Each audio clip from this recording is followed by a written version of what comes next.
Hello, and welcome to Follow Me Friday if you're watching me on my YouTube channel or social media. And welcome to Living Healthy, Living Well if you're listening to me on my podcast. Hello, my name is Madhavi Rao. I am your host and Chief Motivating Officer of Prana Health Yoga and Wellness. I am a healthcare worker working in nuclear medicine, a yoga teacher, yoga coach, and a health and wellness coach. I am here to share with you a few tips and tricks each week on how you can better your lifestyle so that you can end up with a healthy and wellness life. Today, I'm going to be talking about showing up to the most important person there is to show up for. And that's you. Showing up to yourself is so important. So, what do I mean by showing up to yourself? So, the way I end every yoga class is I ask my students to bow to themselves and give themselves gratitude for showing up for themselves, showing up to their yoga class because that's what serves them. That's what's showing up for themselves. And whatever you decide to do for yourself, something that makes you feel good, that gives you the feel good feeling, something that soothes you, something that just brings joy is showing up to yourself. Taking time. You don't have to have hours and hours to show up for yourself. Even if it's reading a book for 15 minutes, that's showing up for yourself. And why do I stress that it's so important to show up for yourself? Why do I share this with my students at the end of the class? I also share it with them during the class too, by the way. But showing up for yourself means that you're responsible enough to show up and do the thing that your body needs, that your mind needs, that your spirit needs to give you that sense of well being, to help you become successful, whatever your definition for success is. Because if you don't show up to yourself, if you cannot be responsible enough to show up for yourself, how will people trust you? Other people trust you to show up for them if you don't show up for yourself. So, showing up for yourself is not a selfish act, it is a selfless act. And when I talk about self love and self care, I don't necessarily mean a massage or a nice lavender bath. I mean something that brings you joy. Yesterday in my yoga class, I was talking about doing one tiny thing, asking each of the students to do one tiny thing that can bring them joy. Whether it's just as simple as coloring in a mandala book, just taking one tiny step that brings them joy. So some of my students are high adventure people. They would like to go parasailing or skydiving or hiking, whatever it is. Obviously, time, money, all these things are factors. Okay, I get that. So, what would be one tiny thing that you could do today to give yourself a little bit of self care and self love? Just to show yourself that you are trustworthy enough to show up for yourself. When people see and notice that you have time and energy to show up for yourself, even if it's for something simple, like grabbing a special cup of coffee from your favorite coffee shop, or taking a 15, 20-minute nap, or reading a book for 15 minutes, or just sitting outside like me here on my screen porch and just enjoying nature, and maybe even being creative and creating my YouTube video.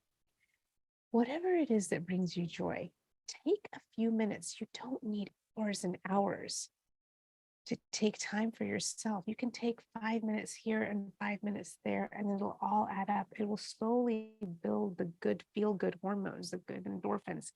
And when you are in the higher energy, when you show up for yourself, it's going to show in your mind and your body, the way you present your energy when you see people, people are going to notice that person takes care of themselves. They love themselves.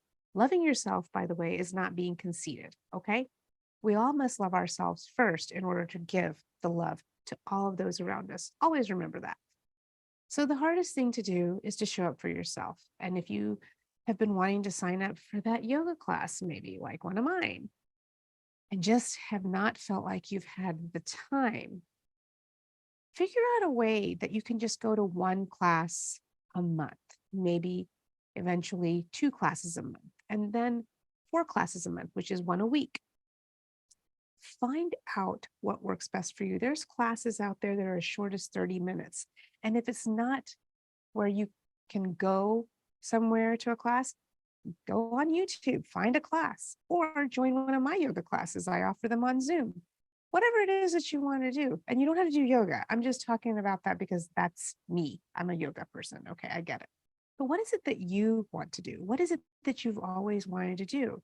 Showing up for yourself is important, and taking that first step to show up for yourself and can be as tiny as walking to the mailbox. If you wanted to incorporate walking outside every day in your daily life practice, but you just don't have 30 minutes or 45 minutes to do it, who said you need that much time? Just to give yourself the feel good hormone, just to be outside and soak up the sun. Walk up to your mailbox and then walk back. Now, some of you guys might have a driveway that's mile long, 3 miles long. That's fine too. Walk down and come back. You don't have to walk all the way. Some of us who live in Northern Virginia, you step outside, you're practically at your mailbox. Postage stamps for lots, side note. But anyway, if walking outside is something that you wanted to do, but you're not sure how to start incorporating into your schedule, don't block out a chunk of 30, 45 minutes, an hour, 2 hours. Start small. Start small by showing up for yourself. And slowly you'll start to enjoy it, and you will start to incorporate it into your life habits. It will become part of your routine. The other day, I was talking to one of my wellness coaching clients, and she actually wanted to create a morning routine on top of what she was already doing. She works from home. She wanted to do something before she actually gets up and logs in to go straight to work. She wanted to incorporate a morning walk and maybe do some chores in the morning. So what I asked her to do is, how would you do that? How would you get a little extra time? So we talked about the time that she normally wakes up to just get ready, get dressed, have her breakfast, and sit down to log on for her job. I said, let's reverse engineer. How much time do you want to walk ideally? She said about 30 to 45 minutes I would like to walk. And then how much time do you need to do a few chores in the morning? She said about 30 minutes. So that's about an hour and 15 minutes extra that she needs. Okay. So 75 minutes for an hour and 15 minutes. So I said, reverse engineer the time that you normally wake up to get ready, get dressed, eat your breakfast, and log on. Reverse engineer it to back 75 minutes to see where you need to wake up. Now, I didn't ask her to go ahead, reverse engineer it, wake up 75 minutes, earlier. No, because that's where we fail, when we jump into it all the way. I asked her to just start a little bit at a time, maybe 15 minutes earlier, or maybe even 5 minutes earlier, and just doing a little bit of whatever she wanted to do. And slowly give herself a week, maybe 2 weeks, maybe a month, to build it up to the 75 minutes that she needs to do her morning walk for 45 minutes, do her chores for 30 minutes, whatever it is, just really reverse engineering and finding that sweet spot. How much time do you really need for your morning routine? This week I got back with her, and she actually was getting the morning walk in. It wasn't the full 30 minutes, but she, like I said, she's been taking baby steps, and she's finding that she really enjoys the early morning time, getting the sunlight in. It's good for your eyes. It's good for your skin. It's good for your brain. There's so many reasons why we should be outside. The trees offer us so much good health, being outside in the air. And that's what she wanted to do. And she just couldn't figure out, how do you need to do it? Well, for her, she needed to wake up early. Now, for those of you who are not morning people, that's okay. You can create a time maybe in the middle of the day or as soon as you log off work. Figure out where you can work it in. I personally think knocking out your exercise in the morning is best. It boosts your metabolism throughout the day because you've revved up your cardio, you're boosting your metabolism, you're actually burning more calories throughout the day when you work out in the morning. But it doesn't work always for people when you're working out in the morning. Some people have to do it in the evening. At the end of the day, doing what works best for you, because each of our lifestyles are different, right? Each of our lifestyles are different. There is no one size fits all. Fad diet, my diet, yes. Your diet, yes. And diet not necessarily meaning food, just any kind of lifestyle changes that you need to do to stay healthy, well, and alert and enjoy your life. really think about the core of your day. What are you doing during the core of the day? Many of us are working. During that core of the day, what do you need to do to show up for yourself so that you can be present and be the best person, the best version of yourself? Many of us are afraid to be the best version of ourselves because we're comfortable where we are. We don't want to change, but we kind of wish that we were, but we don't want to change. How can you do that? By just showing up, taking that first step, one tiny step, one step. And for me, when I first started doing my morning walks, I didn't go very far because I didn't have the time. I didn't know how to incorporate it. I would walk just down the block, go around, and then come back, and that would be it. Now my walks are 3.5 miles every day outside. I have a path, and each time I went on this path, I increased the path and changed the route a little bit more, and added more and added more.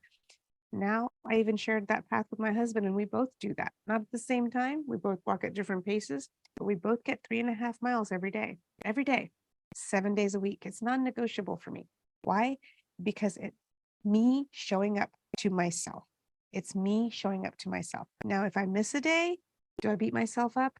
No, I will not beat myself up because there's another day. Each day we are blessed to arise from bed. We are given another opportunity to try again. So don't beat yourself up if you miss a day, okay? I know I do these challenges, 100-day challenges, 40-day challenges, try to do things consecutively. It's just a game. I like to make things a game. Life is a game for me, okay? My life. I just like to do things to change things up and have fun with it. It's not, do or die. I just do it just to have fun. Bottom line is consistency. Again, my 2023 word for the year, consistency is what's going to create the change. And being consistent and showing up to yourself is going to make you more of a trustworthy person to all of those who need you, love you, and want to be around you. They will choose you to be their trustworthy person. They will trust you to show up when they need you the most. Showing up to yourself. That's my message for you all today. If you would like to learn more about how to make a change, I invite you to connect with me. My links are in the show notes below in the podcast and in the YouTube channel. If you're watching me on social media, please DM me. I would love to connect. I do a free 15-minute call, no obligation. What do you got to lose? You might actually learn something. You won't lose anything. Until next time, I hope you all have an amazing weekend. Take care, and just remember, the first step is to just show up for yourself. Show up. Take care, and bye for now.